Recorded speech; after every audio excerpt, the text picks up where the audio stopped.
தேவனுடைய வாக்குத்தத்தங்களின் தேசத்தின் வழியாக நடப்பது, பிரச்சனையுள்ள குழந்தைகளை கையாள்வது எப்படி?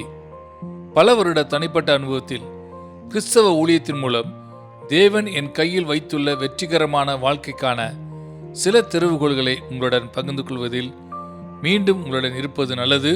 நேற்றைய எனது பேச்சில் வாழ்க்கையில் நாம் எதிர்கொள்ளும் மிக முக்கியமான தேர்வுகளில் ஒன்றான துணையை, மனைவி அல்லது கணவனை தேர்ந்தெடுப்பது குறித்து கையாண்டேன். ஒரு குடும்பத்தின் நெருங்கிய உறவுக்குள் ஏற்படக்கூடிய சிரமத்தை இன்று நான் கையாளப் போகிறேன். துரதிருஷ்டவசமாக இது இன்று அடிக்கடி எழுகிறது. பிரச்சனையுள்ள குழந்தைகள் இப்படிப்பட்ட சூழ்நிலையில் தேவனுடைய வார்த்தை நமக்கு வழி நடத்துதலையும் உற்சாகத்தையும் அளிக்கிறதா? அது அப்படி செய்கிறது என்று நான் நம்புகிறேன். நமது முதல் வசனமாக நாம் பழைய ஏற்பாட்டின் கடைசி தீர்க்கதரிசியிடம் திரும்ப போகிறேன். மல்கியா தீர்க்கதரிசன புஸ்தகம் 4ஆம் அதிகாரம் 5ஆம் மற்றும் 6ஆம் வசனங்களில் இது இந்த காலத்தின் முடிவில் நிறைவேறும் சாட்சியாகும்.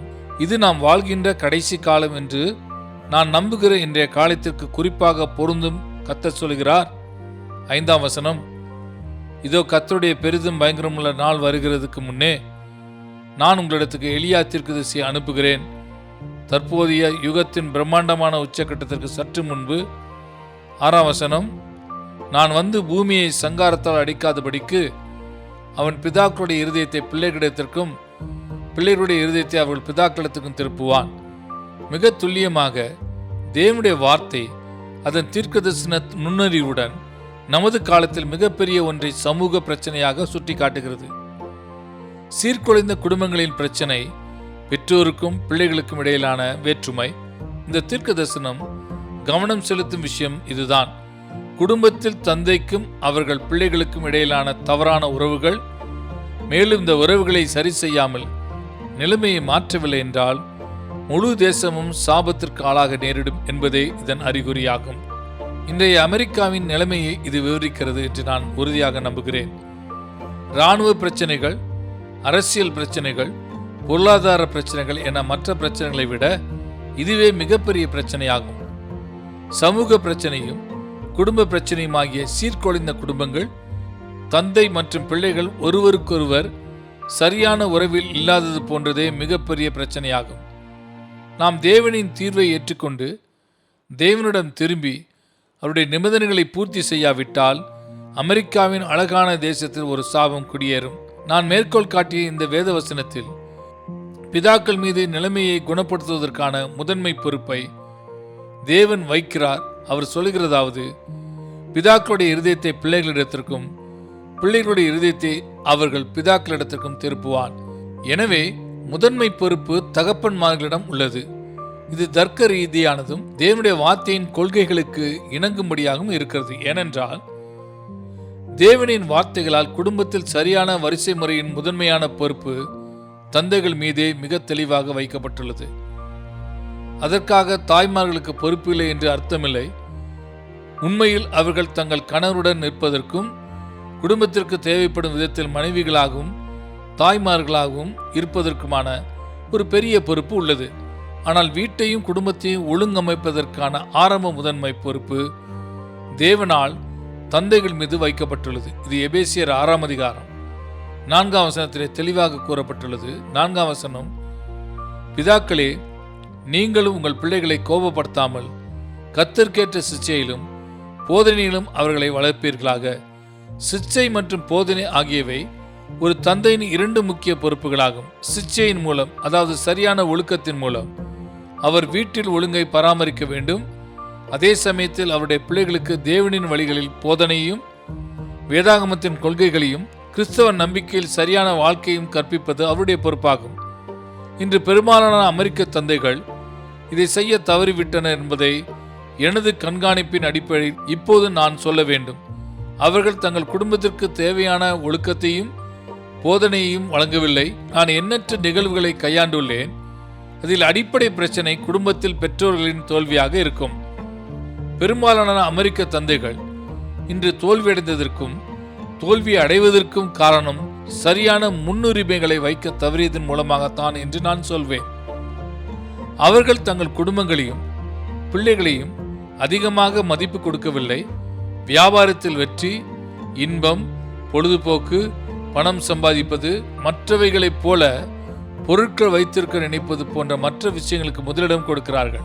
தேவன் அவர்களின் பிள்ளைகளுக்கு கொடுத்த அந்த மிகவும் மதிப்புமிக்க அற்புதமான உடைமையை விட வேறு பல விஷயங்களை முதன்மையாக வைப்பது. இதன் விளைவாக அவர்கள் தங்கள் பிள்ளைகளுக்கான கடமைகளையும் பொறுப்புகளையும் நிறைவேற்றுவதில்லை. அதுதான் முதன்மையான காரணமாகும். இந்த பிரச்சனைக்கு மற்றொரு முக்கிய காரணம் பெற்றோரிடையே கணவன் மனைவிக்கிடையே உள்ள ஒற்றுமை இன்மையாகும். யாக்கோபு 3:16 இதை சொல்லுகிறது. 16 வைராக்கியமும் விரோதமும் எங்கே உண்டோ அங்கே கலகமும் சகல துர்ச்செய்கைகளும் உண்டு. எனவே கணவன் மனைவியிடையே வைராக்கியம் அல்லது போட்டித்தன்மை உள்ள இடத்தில் ஒவ்வொருவரும் சுயநல லட்சியத்தில் குற்றமுள்ளவர்களாக இருந்தால் கலகமும் சகல துர்ச்செய்கைகளும் இருக்கும். அந்த சூழலில் வளரும் பிள்ளைகள் கடுமையான பிரச்சனையையும் உணர்ச்சி மற்றும் தனிப்பட்ட பிரச்சனைகளையும் சந்திக்க நேரிடும் என்பதை எனது அவதானிப்பு எனக்கு உணர்த்துகிறது. பெரும்பாலான சந்தர்ப்பங்களில் இத்தகைய பிரச்சனைகள் குழந்தை பருவத்திற்கும் வீட்டிற்கும் செல்கின்றன. கணவன் மனைவிக்கிடையே உள்ள தவறான உறவு அவர்களின் ஜெபத்துக்கு இடையூறாக இருப்பது இதில் மற்றொரு காரணியாகும்.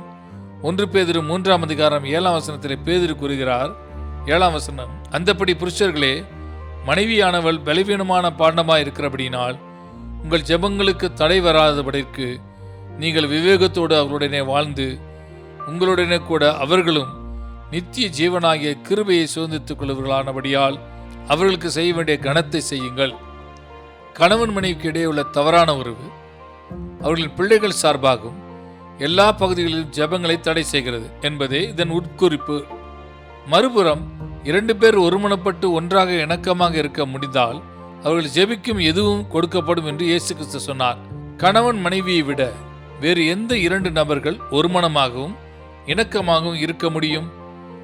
அவர்கள் அதை செய்யும் பொழுது அந்த இணக்கமான சூழ்நிலை அவர்களின் குடும்பங்களில் ஊடுருவி அவர்களின் ஜெபங்களுக்கு அவர்களது பிள்ளைகளின் சார்பாக தேவனால் பதில் அளிக்கப்படும். சரி, நாம் பின்னணியத்தை பார்ப்போம். குடும்ப உறவுகளின் முறிவும் இணக்கமின்மையும் ஒழுக்க குறைவும் வரும் அனைத்து தீமைகளும் சில முக்கியமான காரணிகளை பார்த்தோம். தீர்வுகள் என்ன? பெற்றோர்கள் எடுக்க வேண்டிய 3 படிகளை நான் உங்களுக்கு பரிந்துரைக்க விரும்புகிறேன். முதலாவதாக, ஒவ்வொரு பெற்றோரும் மற்ற துணையுடனும் பிள்ளைகளுடனுமான உறவில் எந்த வகையிலும் தனது தோல்விக்காக தேவனுக்கு முன்பாக மனம் திரும்ப வேண்டும். மனம் திரும்புதல் தேவனின் ஆசீர்வாதங்களை மீட்டெடுப்பதற்கான வழியை திறக்கிறது. இரண்டாவதாக, பெற்றோருக்கு இடையே கருத்து வேறுபாடு இருந்தால் அவர்கள் ஒருவருக்கொருவர் சமரசம் செய்ய வேண்டும். நான் ஏற்கனவே கூறியது போல அது அவர்களின் ஜெபங்களுக்கு பதிலளிக்கும் வழியை திறக்கும். ஆனால் தவறான உறவு இருக்கும் பொழுது அது அவர்களின் ஜெபங்களை தடுக்கிறது. மூன்றாவதாக, பெற்றோராக அவர்கள் தங்கள் பிள்ளைகளுக்கு செய்ய வேண்டிய கடமைகளில் தீவிரமாக தவறிவிட்டால் அவர்கள் செய்ய வேண்டிய விஷயம் தங்களை தாழ்த்தி அவர்கள் பிள்ளைகளிடம் சென்று அவர்கள் தோல்வியை ஒப்புக்கொண்டு மன்னிப்பு கேட்க வேண்டும். ஒரு பெற்றோராக நான் என் வாழ்க்கையில் கடந்த காலத்தில் செய்த காரியம் இதுதான் என்று சொல்கிறேன். என் பிள்ளைகளில் ஒருவரிடம் சென்று மன்னியுங்கள், நான் தவறு செய்துவிட்டேன், தயவு செய்து என்னை மன்னித்துவிடு என்பேன். அது எப்போதும் நல்ல உறவை மீட்டெடுப்பதற்கும் தேவனின் ஆசீர்வாதத்திற்கும் வழி திறக்கிறது. பெற்றோர்களாகிய நாம் இந்த நடவடிக்கைகளை எடுத்தவுடன் தேவனுடைய இரட்சிப்பின் ஆசீர்வாதங்களுக்கு நாம் தகுதி பெறுகிறோம். இந்த ஆசீர்வாதங்கள் நமது பிள்ளைகளையும் உள்ளடக்குகிறது. இதற்கு பல வேத வசனங்கள் உள்ளன. சங்கீத புஸ்தகத்திலிருந்து 2 வேத பகுதிகளை மட்டும் மேற்கோள் காட்டுகிறேன். முதலாவதாக சங்கீதம் 103 17-18. 17 கர்த்தருடைய கிருபையோ அவருக்கு பயந்தவர்கள் மேலும் அவருடைய நீதி அவர்கள் பிள்ளைகளுடைய பிள்ளைகள் மேலும் அனாதியாய் என்றென்றைக்கும் உள்ளது. அவருடைய உடன்படிக்கையை கைக்கொண்டு அவருடைய கட்டளையின்படி செய்ய நினைக்கிறவர்கள் மேலேயே உள்ளது. நீங்கள் பார்க்கலாம், அவருடைய உடன்படிக்கையை கைக்கொண்டு அவருடைய கட்டளையின்படி செய்ய நினைக்கிறவர்களுக்கு ஒரு வாக்கு தத்தம் இருக்கிறது. வாக்கு தத்தத்தின் ஒரு பகுதி என்னவென்றால், தேவனுடைய நீதி அவருடைய பிள்ளைகளின் பிள்ளைகளிடத்தில் இருக்கிறது. அடுத்த தலைமுறை மட்டுமல்ல, அதற்கு அடுத்த தலைமுறையும் தேவனுடைய நீதியின் ஆசீர்வாதங்களில் சேர்க்கப்படும். எனவே அவருடைய உடன்படிக்கையை கைக்கொண்டு அவருடைய கட்டளையின்படி கீழ்ப்படியும் போது தேவன் இதை செய்வார் என்றும் அவருடைய நீதி நம் பிள்ளைகளுக்கும் பிள்ளைகளின் பிள்ளைகளிடத்துக்கு இறங்கும் என்றும் எதிர்பார்க்க நமக்கு உரிமை உண்டு. பின்னர் மீண்டும் சங்கீதம் 112 1-2 அல்லேலூயா, கர்த்தருக்கு பயந்து அவருடைய கட்டளைகளில் மிகவும் பிரியமாயிருக்கிற மனுஷன் பாக்கியவான். அவன் சந்ததி பூமியின் மேல் வளர்த்திருக்கும். செம்மையானவர்களின் வம்சம் ஆசீர்வதிக்கப்படும்.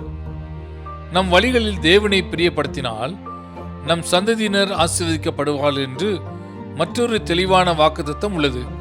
பின்னர் நமது பிள்ளைகளை மீட்டெடுப்பதற்கான வாக்குத்தத்தங்கள் இருக்கின்றன.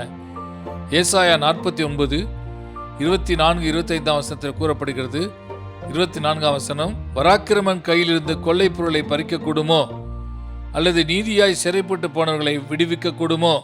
என்றாலும் இதோ பராக்கிரமனால் சிறைப்படுத்தப்பட்டவர்களும் விடுவிக்கப்படுவார்கள், பலவந்தனால் கொலையிடப்பட்டதும் விடுதலையாக்கப்படும். உன்னோட வழக்காடுகளுடைய நான் வழக்காடி உன் பிள்ளைகளை ரட்சித்துக் கொள்வேன். எனவே தீய சக்திகள், சாத்தான் மற்றும் அவனது படையெடுக்கும் சேனைகள் நமது குடும்பங்களுக்குள் நுழைந்து நம் பிள்ளைகளை பிடித்து நம்மிடமிருந்து பறித்து கொண்டன. போதைப் பொருள் அல்லது சட்டவிரோதமான உடலுறவு அல்லது மாய வித்தை அல்லது எந்த வடிவத்திலான தீமை அல்லது ஏமாற்றுதல் போன்றவையாக இருக்கலாம். இது ஒரு தீய இராணுவத்தால் நம்மை படையெடுத்ததை போன்றது. ஆனால் தேவன் உறுதியளிக்கிறார், உன்னோட வழக்காடுகளோட நான் வழக்காடி உன் பிள்ளைகளை ரட்சித்துக் கொள்வேன். அவர்கள் கடுமையாக கைப்பற்றவர்களிடமிருந்து விடுவிக்கப்படுவார்கள். பின்னர் நிறைவாக எரேமியா 31 அதிகாரம் 15, 16, 17 தாய்மார்களுக்கு ஒரு அழகான வாக்குத்தத்தம் இருக்கிறது. 15 வசனம், ராமாவிலே புலம்பலும் கசப்பான அழுகையுமாகிய கூக்குரல் கேட்கப்பட்டது. ராகேல் தன் பிள்ளைகளுக்காக அழுது தன் பிள்ளைகள் இல்லாதபடியால் அவைகளின் நிமித்தம் ஆறுதல் அடையாதிருந்தாள் என்று கர்த்தர் சொல்லுகிறார். நீ அழாதபடிக்கு உன் சத்தத்தை அடக்கி, நீ கண்ணீர் விடாதபடிக்கு உன் கண்களை காத்துக்கொள் என்று கர்த்தர் சொல்கிறார். உன் கிரியைக்கு பலன் உண்டென்று கர்த்தர் சொல்கிறார். அவர்கள் சத்துருவின் தேசத்திலிருந்து திரும்பி வருவார்கள். உன் முடிவை பற்றி உனக்கு நம்பிக்கை உண்டு. உன் பிள்ளைகள் தங்கள் தேசத்துக்கு திரும்பி வருவார்கள் என்று கர்த்தர் சொல்கிறார். விசுவாசமுள்ள தாய்மார்களுக்கு இது ஒரு வாக்குத்தத்தமாகும். நீங்கள் அதை பிடித்து கொண்டால் தேவன் அதற்கு பதிலளிப்பார். நான் பலமுறை பார்த்திருக்கிறேன். சரி, இன்றைக்கு எனது நேரம் முடிந்துவிட்டது. திங்கள் முதல் வெள்ளி வரை இதே நேரத்தில் அடுத்த வாரம் உங்களுடன் மீண்டும் வருவேன். அடுத்த வாரம் இதே கருப்பொருளாகிய தேவனுடைய வாக்குத்தத்தங்களின் தேசத்தின் வழியாக நடப்பது குறித்து தொடர்கிறேன். அடுத்த வாரம் நான் கையாளும் வாக்குத்தத்தங்கள் செழிப்பு மற்றும் குணமாக்குதலில் தேவனுடைய ஏற்பாடுகளுடன் தொடர்புடையதாக இருக்கும். ஆமேன்.